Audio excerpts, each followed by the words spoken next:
शिवांश नारायण द्विवेदी जी। राधे राधे महाराज जी। महाराज जी, मैं सर्वभूत हृदय धर्म सम्राट स्वामी श्री करपात्री जी महाराज जी के कृपा पात्र शिष्य वर्तमान श्रीमद जगत गुरु शंकराचार्य पुरी पीठाधीश्वर जी महाराज जी से दीक्षित हूँ। महाराज श्री गुरु जी और गोविंद जी और ग्रंथ की कृपा से महाराज जी परंपरा प्राप्त सिद्धांतों द्वारा जो महाराज जी धर्म ग्रंथों में महाराज जी आजकल बहुत लोग मतलब उसका विक्षेप पहुंचा रहे हैं, क्षति कर रहे हैं, उनमें महाराज जी कार्य कर रहे हैं। देखो बच्चा, जिसका उद्देश्य धन है, जिसका उद्देश्य लोकमान प्रतिष्ठा है, जिसका उद्देश्य पार्थिव संसार है, वो हमारे शास्त्रों के वाक्यों को तोड़ मरोड़ करके, उनका अर्थ गलत करके, उनकी पद्धतियों को मिटा करके मनमानी आचरण किए जा रहे हैं, मनमानी आचरण किए जा रहे हैं। तो एक बात नहीं, सर्वत्र ये बात फैलती चली जा रही है कि हम मनमानी आचरण करते चले जा रहे हैं। उसका कारण हमारा उद्देश्य न मोक्ष है और न भगवत प्रेम है। मोक्ष या भगवत प्रेम ना होने के कारण धन, मान, प्रतिष्ठा, लोकप्रियता, ये सब वो सब ऐसा। गीता जी की व्याख्या करने का अधिकार सबको नहीं है, ब्रह्मबोध संपन्न महापुरुषों को है। उनकी बात लेकर अगर हम समाज को देते हैं तो शुद्ध बात, अमृत बात देते हैं, लेकिन नहीं अपने अहम की पुष्टता, लोक व्यवहार में प्रियता, लोक में मान्यता, धन की प्राप्ति, ये उद्देश्य बच्चा हमारे शास्त्रों को गौर कर रहे हैं और मनमानी मुख्य कर रहे हैं। जो शब्द कुछ है उसका अर्थ कुछ है, चलना कुछ है, चल कहीं और रहे, बोल कुछ और रहे। स्वयं में न तो पवित्रता, न धर्मनिष्ठता, न भगवत प्राप्ति की चाह, न परमात्मा स्वरूप का अनुभव की चाह, तो फिर कैसे हमारे धर्म ग्रंथों को समझा जाएगा? कैसे समझा जाएगा? फिर तो मनोरंजन हो जाएगा केवल। तो आज जो हमारे आचार्य जन हैं, जो गुरुजन हैं, वही इस बात को समझ रहे हैं। नहीं, हम लोग इसका दुरुपयोग कर रहे हैं, दुरुपयोग कर रहे हैं कि आज हमारे भारत में शास्त्र के अनुसार प्रमाणित जीवन और शास्त्र से कभी एक भी शब्द भी पूज्य महाराज जी नहीं बोलते।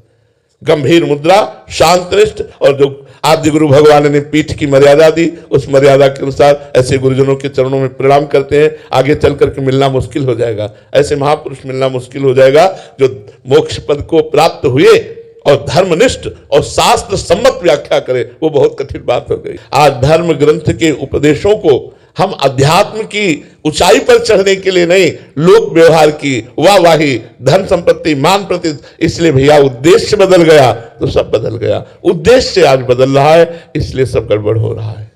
ब्रह्मचारी हेमंत जी उड़ीसा से। राधे राधे महाराज जी। महाराज जी, मैं अद्वैत वेदांत का छात्र हूँ। पिछले 3 वर्षों से आपको सुन रहा हूँ। मेरे हृदय आपके प्रति अति आसक्त है, किंतु मेरी बुद्धि अद्वैत भक्ति मतलब ज्ञान मार्ग में लगी हुई है। महाराज जी, ऐसे में मार्गदर्शन करें। तो समस्या कुछ नहीं है,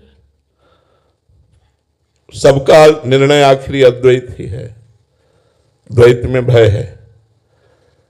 अब देखना, हम एक दोहा कह रहे हैं, ब्रह्म नहीं, माया नहीं, नहीं जीव नहीं काल, अपनी हो सुधिना रही, एक रहे नंदलाल। अद्वैती आ गए कि नहीं?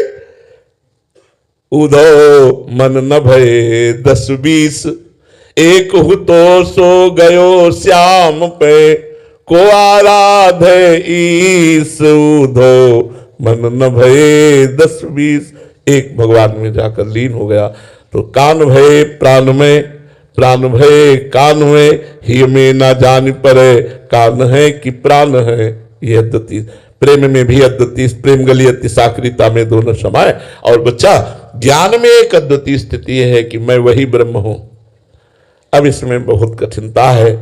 पानी पी रहे हैं लेकिन नहीं पी रहे, संसार की क्रियाएं हो रही लेकिन नहीं करता नहीं है, भोग भोग रहे भोगता नहीं है, कर्म कर रहे करता नहीं है। ये कला बिना गुरु कृपा की आएगी नहीं। बिना अंदर ये कला है, बंधन से मुक्त हो ही नहीं सकते। इसीलिए हमें लगता है सर्वश्रेष्ठ मार्ग भगवान की भक्ति है।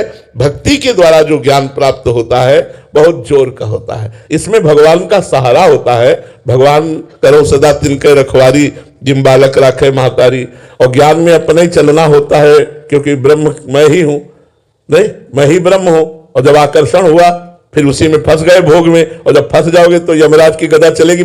पक्की बात समझो, ज्ञान के पंथ कृपान के धारा, परत खगेश लगे नहीं 12। इसलिए भगवान का आश्रय हरिशरणम हरिशरणम सनकादि भी लिए है।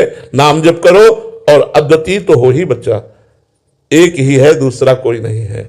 चाहे उसे कृष्ण बोलो, राम बोलो, या मैं बोलो या ब्रह्म बोलो या शिव बोलो, वो एक ही है और वही एक यहां भी विराजमान है। ढांचे अलग अलग हैं, तत्व तो एक ही है। जब अनुभव होता है तो भक्त ज्ञानी नहीं होता। एक बार हनुमान जी से वशिष्ठ जी ने पूछा, हनुमान तुम कौन हो?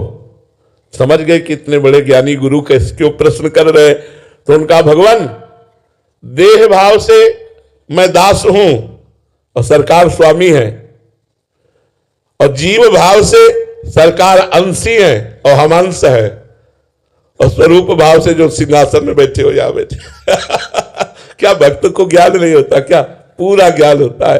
भक्त भी अद्वितीय होता है, वो अद्वैत में होता है। भक्त का मैं प्रभु में लीन हो जाता है और ज्ञानी में प्रभु मैं में लीन हो जाते हैं। समझ पा रहे हो?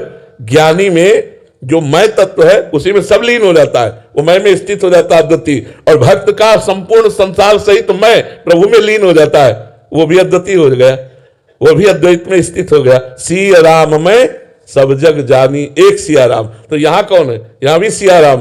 तो जो मैं है वो सिया राम में चला गया, बच्चे सिया राम। वो आखिरी स्थिति बच्चा सबकी एक ही होती है, वो बीच की साधनाएं में थोड़ा अंतर है। तो आप आराम से चलो, कोई परेशानी नहीं, पर नाम जप करते रहना। नाम जप छोड़ दिया तो, डोरी छोड़ दिया तो बहुत पतला मार्ग फिसल जाओगे, गिर जाओगे। और नाम जप चल रहा है तो बिल्कुल पार हो जाओगे। जो ज्ञान चाहोगे वो ज्ञान प्राप्त हो जाएगा। और जितने ज्ञानी हुई है सब भगवान का नाम जप करके ही हुई है। जी।